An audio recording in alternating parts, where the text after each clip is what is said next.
Welcome to Red-tastic. Story 1. So my friend Josie has been with her boyfriend for 15 plus years. I've known Josie for almost 6 years, and we've been really close, despite there being a significant age gap in our relationship. Josie and her boyfriend are tying the knot, but it's more of a formality.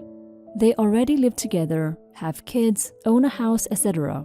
So instead of a big extravagant wedding, they're renting a mansion to host like 15-ish people, including myself.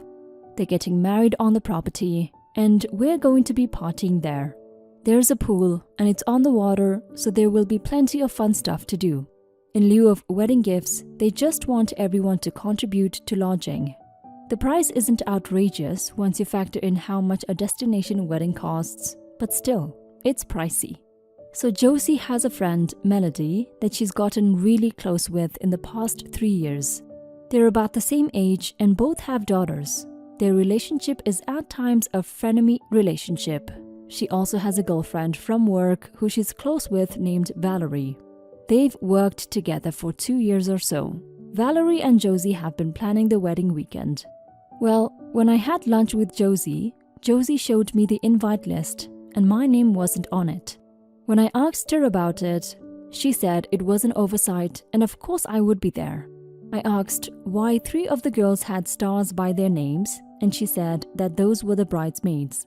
It was Valerie, Melody, and her sister along with the groom's 2 brothers and Melody's husband.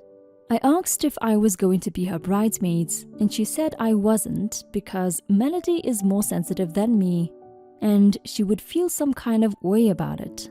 I asked why Valerie was one and she said Valerie is helping a planet, so it seemed right. I decided to let this go until she showed me the plan of the house and I realized there weren't enough rooms.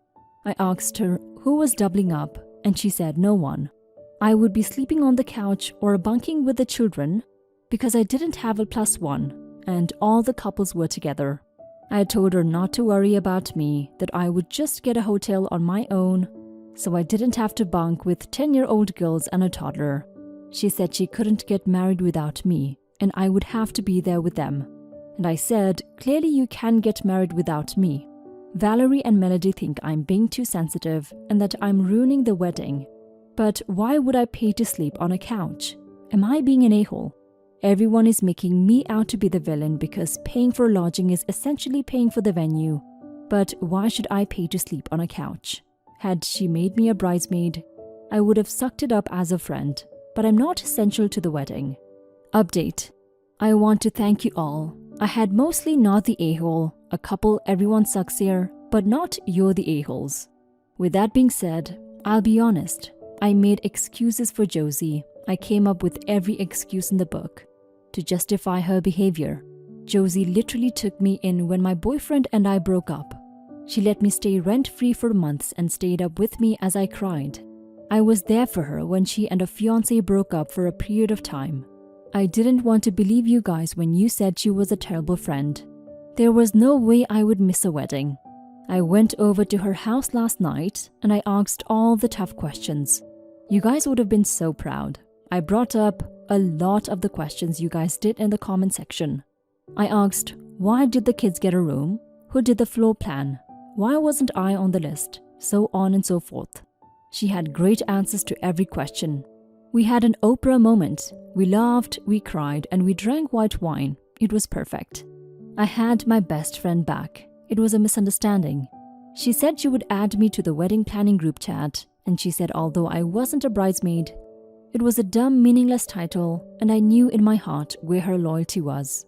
I was at peace until I went home and logged into Facebook and saw that other girl, Alexandra, who I know well as well, tagged Melody, Valerie, and Josie in a post saying that she had booked tickets for their last girls' fling before the real ring. I was effing pissed. I asked Josie about it, and she said that she had to make Alexandra a bridesmaid because she told her she would be flying into the state for her wedding with her long-term boyfriend. She purposely kept that shit from me because she knew I would be livid. I asked immediately where they would be sleeping and she said, well, you already wanted to stay in a hotel, right? I was pissed. I called her every effing name in the book and hung up. I cried myself to sleep and got blasted drunk. I woke up this morning with texts and a hangover. She begged me to come to her office this morning, so I did. I hoped she would apologize and make things right, but instead she asked if I could pick up her toddler from daycare because she was stuck. I literally laughed and walked right the F out. About an hour later, I got texts from M, B, and A saying that if I were really her friend, I would suck it up and sleep on the couch. I told them where they could put the couch.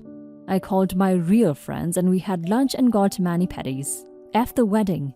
F Josie and the Pussycats. I'm unbothered. Thank you Reddit for helping me see the light. Second update.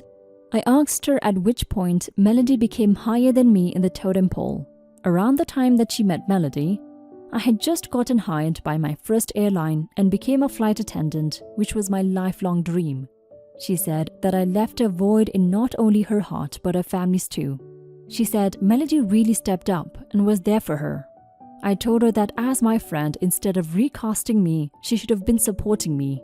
Not to mention that every time I tried to hang out with her, she was with Melody and her family.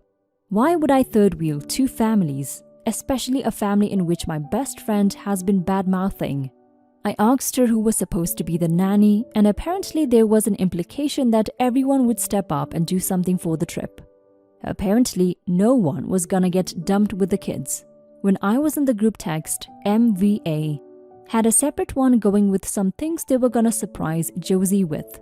Apparently, someone decided that I would be in charge of the baked goods and setting up the bar for the weekend. Apparently, the trip was supposed to be a couple's trip, even though the brother of the groom is single. It was apparently suggested that he and I share a room. The update right now is that she's blowing my phone up. She offered to make me maid of honor and to pay for a room to myself. No brother-in-laws, haha. You're not the a-hole OP. I'm sorry this happened to you. It's a very sad situation to be in. Josie was a friend who you believed you meant as much to as she does to you, but during her whole wedding plan she kept putting you last and putting everyone ahead of you, like they matter way more than you. That must have hurt. I'm glad you still decided to talk it through with her, even though just a few hours later you found out she was just lying to you. I'm sure that helped you make a firm decision to not be her friend anymore. That's a really good decision. Josie doesn't deserve you in her life anymore, so it's time for you to leave. Now for some comments. I'm still, the day after having read this update, just shaking my head at how terribly you were treated. Sure, fine, don't have someone in your wedding. Be upfront and honest about it. Be upfront about things in general, instead of lying and then lying again and then just being a bish. Glad you lightened your load for you, so you could free up yourself to do other things with people that appreciate you. Sucks you had to find out like this though. Not gonna lie, I waited all day to see this update. F Josie and her shitty ass pussycats. I'm so sorry you've been treated like this, and I'm glad you stood your ground and walked out. She's clearly shown her true colors now and isn't worth the time. If she was a true friend, she would have been supportive of you when you got your dream job.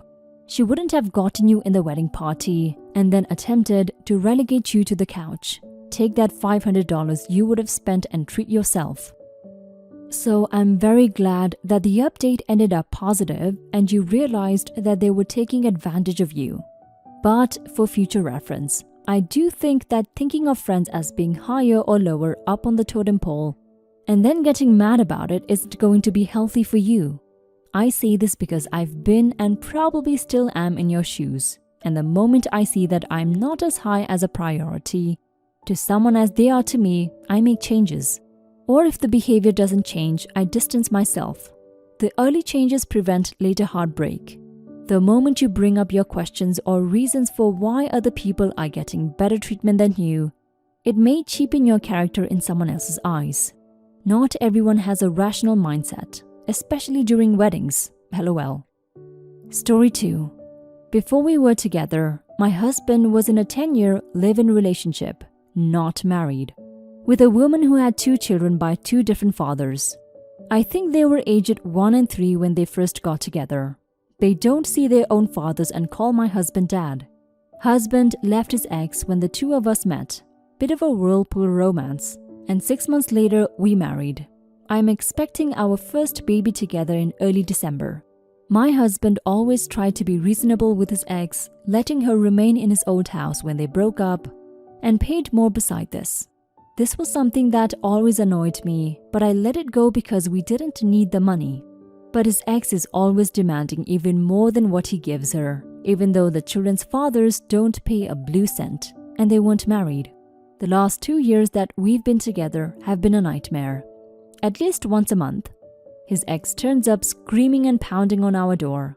The kids scream abuse at me, and the oldest has now started stealing from my house whenever I let them over for dinner. Contact is patchy, with the mom only really allowing it when she needs a babysitter or needs the kids to beg for more money, and so expensive holidays, play tickets, dinner reservations have been lost due to this. She has not worked in years and has made no attempts to find a job. I have had enough. I have told my husband that even though I love him more than life itself, it's me and our baby or them. Unless he evicts them from his house, has no further contact, and stops all payment, I will walk. He has told me we will revisit it after the baby is born, hoping her arrival will calm the kids down, but I'm not interested. I don't want those kids around my baby. Am I the a-hole for telling him again that he needs to do it before the baby is or we're done? Everyone sucks here, especially you, OP. Good Lord, you're a special kind of a-hole. I don't care if you had an affair or whatever, that's between the three of you. I don't believe in calling people homewreckers when it takes two to tango. But you are trying to emotionally blackmail him into cutting his family out of his life and not caring for them anymore. These are kids. Even if their mom is a nightmare, that doesn't justify what you want to do to them. They need their father and they need help. If you feel like you can't deal with this situation and you would feel safer alone, then go by all means. But you don't get to play the victim or make out like your husband doesn't care enough about you because you won't abandon his kids. Story 3. My husband in 2019 lost his job of 10 years and had to take up very low-paying ones. My daughter 15 has been doing commercials, modeling, and acting jobs since she was 6. Since 2020, my husband's income has been cut even more. I don't work and have never worked. As such, most of the money we use has come from my daughter, who says she wants to use her nest egg to help us out with stuff like rent for the house we live in right now, utilities, and bought me a really nice tote for my birthday. My daughter has worked non-stop for nearly 10 years and now she wants to have some fun with her friends. However, my husband decides to get strict and tell her that her curfew is 11 p.m. She decides on Monday to go out with her friends from the neighborhood. My husband texts her at 11:05 and says if she isn't home in 15 minutes, they are going to have a problem because she didn't call ahead. She sends back, "I'll be home when the Uber I decide to call pulls up to the damn driveway. Don't forget to turn off the lights I pay for." She gets home at 12:30 and my husband is mad at her snark and her rule breaking and grounds her for 3 days. Tuesday morning, he goes away to see his mom with cancer. He calls later saying that he's going to be gone for a couple of days because she's in bad shape. Tuesday afternoon, I tell my daughter that I'm ungrounding her and that her dad was wrong to ground her, and that we cannot begin to repay her for her support. I feel like my husband's curfew is stupid because she's homeschooled and doesn't need to wake up early. Second, my husband tries to treat her like a child, yet apparently thinks she's adult enough to pay nearly all our bills. I think it's hypocritical and that the "my house, my rules" is being abused, because our daughter is the one paying for most of our expenses from her own money. Am I the a-hole? I feel like my husband is robbing our daughter of her agency, and this is a shitty way of repaying her for supporting us until he finds better work.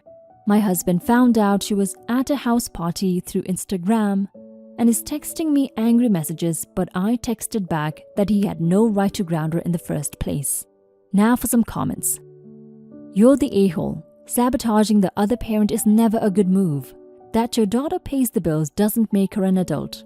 She's still a teenager who needs to have rules, boundaries, guidance, and a united front from her parents. Your daughter needs to be parented, and that means setting limits, whether she's supporting you or not. 2. Curfews are about getting kids home before they can do a bunch of stuff they shouldn't be doing. Not so much about waking up in the morning. As an aside, have you thought of getting a job so that the money your daughter earns can actually be her nest egg? Everyone sucks here except the daughter. Speaking from experience as a daughter who worked as an actress and whose income helped her family, she should absolutely get a say in her life, since she has had to be an adult from an early age. Both OP and the dad are a-holes for mooching off the daughter. Dad is a-hole for being super strict about curfews, which, I'm sorry, do absolutely nothing except teach normally well-behaved kids that their parents don't trust them. Mom is good for ungrounding the daughter, but a-hole in general for mooching off a daughter. When you're an adult, you get to have a say in your life, full stop. All these people calling a 15-year-old head of household even though her father is working multiple jobs just blows my mind. There has to be an insane amount of children commenting on this because no adult in their right mind would ever say a child should lose the guidance and protection this father is trying to provide despite his lazy, selfish wife. I don't care how much money the kid has. She is a child, and she needs someone to care about her whereabouts, safety, and future. We don't know anything except that the wife is lazy and refuses to work and expects her child to pick up her slack. Not dad's. He is doing his part. Mom is doing nothing to right this situation for her husband and child. When times get hard, all the adults work. Period.